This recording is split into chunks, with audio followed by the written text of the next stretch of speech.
It was 2 a.m. on a Sunday. I was the doctor on call and I was having the most tedious, most hectic shifts ever. I had just walked into the call room to lie down for a bit when I heard my phone ring. I turned to the side, picked up my phone, still feeling a little bit sleepy. And on the other end of the line, I heard the nurse screaming. I could hear the panic in her voice. Doctor, come quickly. There's a patient in labor ward. She's bleeding out. Immediately, I dashed to the door. As I opened the door, I was met with another nurse. Doctor, come quickly. There's a patient in pediatric ward. He's convulsing. Immediately, I wrote a prescription. I gave it to her. Administered this to the patient in pediatric ward. I ran to the labor ward to resuscitate the patient that was bleeding. 2 minutes into the resuscitation, I got yet another phone call. Doctor, come quickly. There's a patient in the medical ward. His blood pressure is 240/160. 3 emergencies, 1 doctor.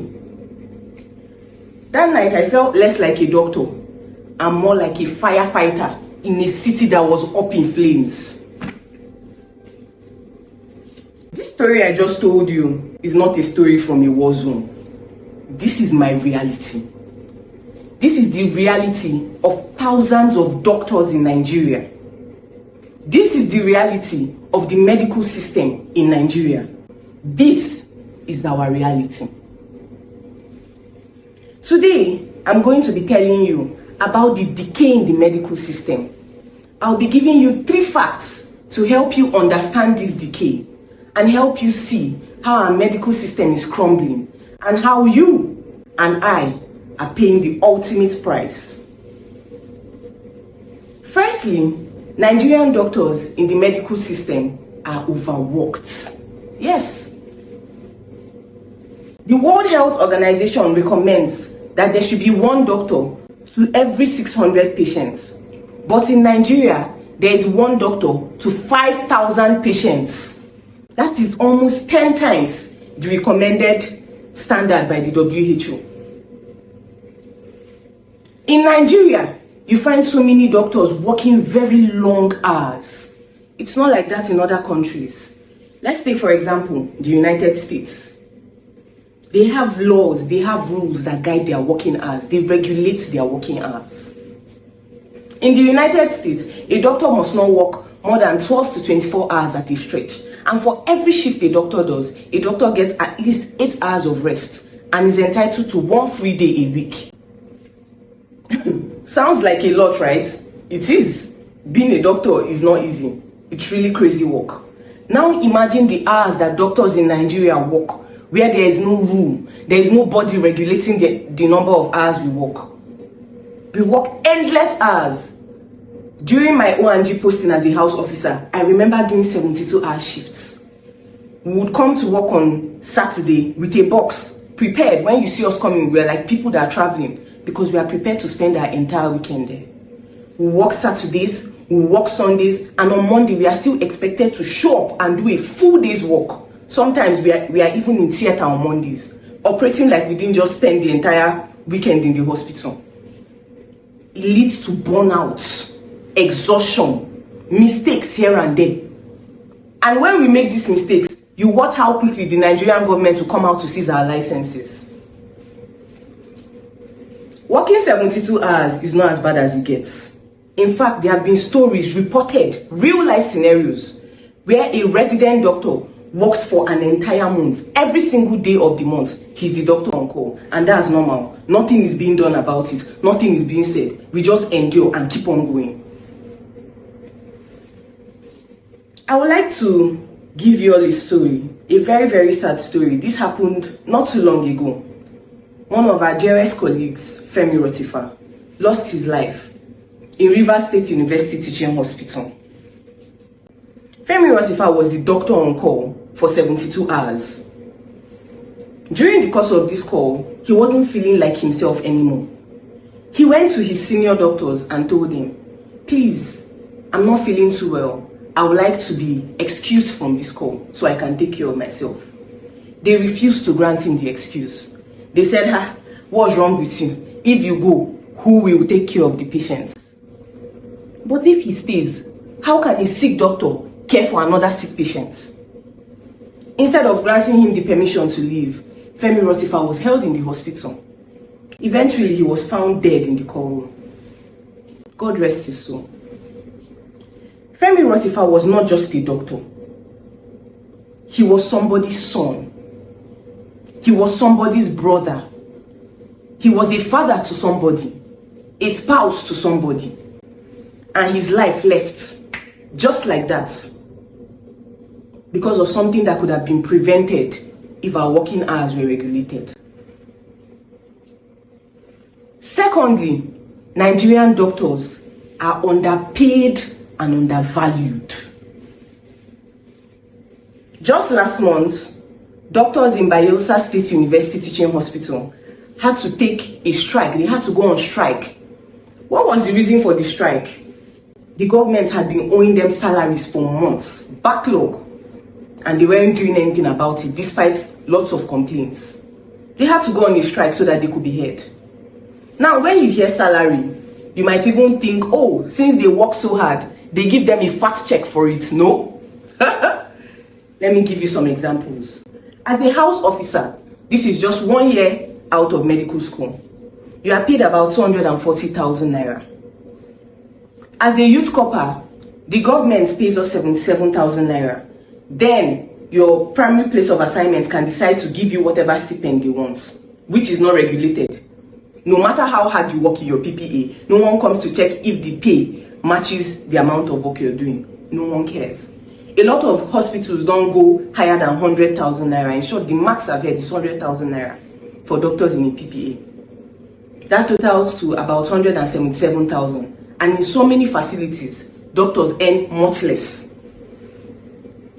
As a junior resident, you earn 350,000 naira per month. Junior residency lasts for a minimum of 3 years before you can now take exams to become a senior resident. Now, my audience, how can someone survive on such peanuts for so long? Accountants in Nigeria, some of them have starting salaries of 500 and something thousand. And as the years go by, their salaries increase. They get certain benefits, HMOs. You'll be shocked to know that doctors do not have health insurance in this country.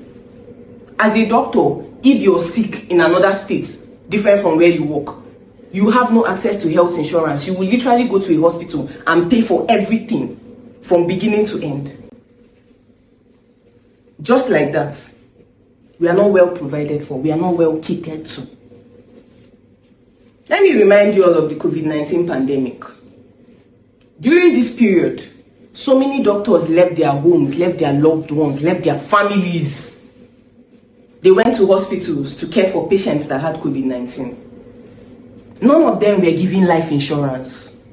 What that means is if for any reason they had died during the course of trying to care for patients with COVID-19, the government will not have taken responsibility for it and they will not have taken care of their family that they left behind.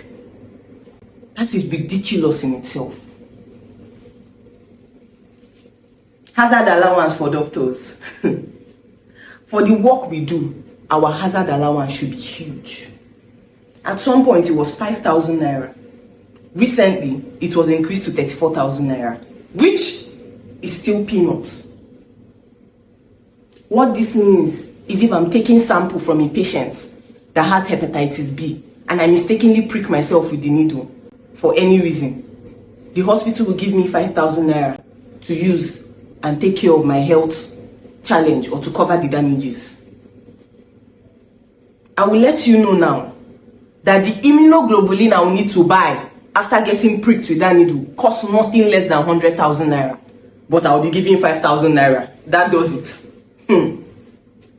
It's ridiculous to say the least. And again, no one is speaking up for us. No one cares. The work that doctors do is divine. It is irreplaceable. If you're dying right now, there is either a doctor there to help or there is none. No other person can replace the work a doctor does, but we are not valued as such. We are treated like commoners. It's unfortunate. Thirdly, and worst of all, Nigerian government has tried to prevent doctors from going abroad to seek better opportunities. You don't pay us well, you don't treat us well, you don't value us, and then we decide on our own that we want to seek better opportunities, go to places where we'll be valued better and we'll be paid better for our services, and then you refuse. It makes no sense. You have placed shackles on the healing hands of the nation. In 2023, a bill was passed. This bill says that no doctor can leave the country without first practicing for 5 years. What this means is, fresh out of medical school, you must give Nigeria 5 years, 5 whole years of your career before you can go abroad to further your education or to develop yourself, which is ridiculous. These first 5 years are the hottest years of our career. This is when we are still burning, we can still write exams, take opportunities and do better for ourselves. But no, they want to cage us and walk us like donkeys and pay us peanuts. Mind you, they are not the ones sponsoring any of these examinations. We are still the ones that have to sponsor them. And they don't even pay us well enough to be able to afford these examinations. It's depressing. Really, it is. So many doctors you see today are moving around with one complex or the other because of the trauma they get from the job. You go to work, you work so hard, endlessly, you lose patience, and at the end of the day, there is no proper compensation for anything. It's almost like wasting yourself. To conclude, I've given you 3 facts about the medical system. And these facts just show you how everything that goes on affects not just we the doctors, but you all as well. It's a vicious cycle. The government does not pay us well enough, does not value us. We work endlessly and tirelessly. Eventually, some people decide that they want to take exams to leave the country. This further reduces the number of doctors available and makes them overwork even more. In turn, they cannot take care of you adequately. You see a lot of doctors that just want to check off the to-do list. There is no longer that component of care for the patient. Heal the patient and not the disease. This is what we were taught in school, but practically, it doesn't work. All they are concerned about is how to cure your disease. Let's just get it over with. Forgetting that sometimes, some of these patients, there is no actual disease. It's all in the psyche. Nobody takes the time to talk anymore. Everybody just wants to get things done because of the increasing demands of the Nigerian healthcare system. Leads to burnout of the doctors. Poor care for all of you. You can see how the Nigerian healthcare system is crumbling. And both you and I are paying the ultimate price. What are we asking for? Not much. We are just asking that we are well rewarded for the amount of work that we put in.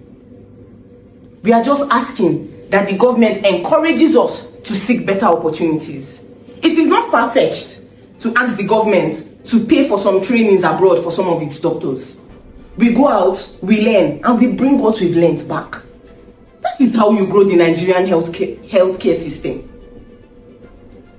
We are asking that the Nigerian government takes care of its doctors so that in turn, the doctors can take care of the nation.